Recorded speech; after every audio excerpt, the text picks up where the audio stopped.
तुम्हा सगळ्यांना अक्षय तृतीयेच्या खूप साऱ्या शुभेच्छा. आज अक्षय तृतीया होती. सकाळी सकाळी देवपूजा वगैरे आटोपलेली होती. थोडाफार स्वयंपाक करून झाला आणि लगेचच बाहेर पडलो. कारण मला सुद्धा पूजेसाठी फुलं आणायची होती. लगेचच आंबेसुद्धा घ्यायचे होते. आमच्या खानदेशी भागामध्ये आजच्या दिवशी आमरस केला जातो. कारण आजच्या दिवशी अक्षय तृतीया असते. म्हटल्यानंतर महाराजांना सुद्धा मला नैवेद्य वगैरे अर्पण करायचा होता.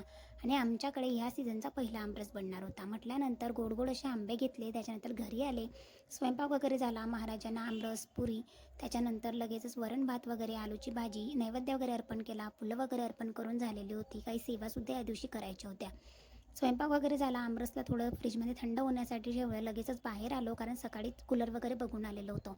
ह्या वर्षी इतकं जास्त तापमान झालेलं आहे आणि ह्या दिवशी अक्षय तृतीया होती म्हटल्यानंतर ह्या दिवशी कोणतीही वस्तू तुम्ही खरेदी करू शकता. या दिवशी खरेदी केलेली वस्तू कधी क्षय पावत नाही. म्हटल्यानंतर कूलर खरेदी केलं, जे की खूप जास्त इम्पॉर्टंट आहे. लगेचच घरी आले, कूलरचं ऑप्शन वगैरे केलं आणि थंडगार हवा खात खात आम्ही दोघांनी छान असं जेवण केलं.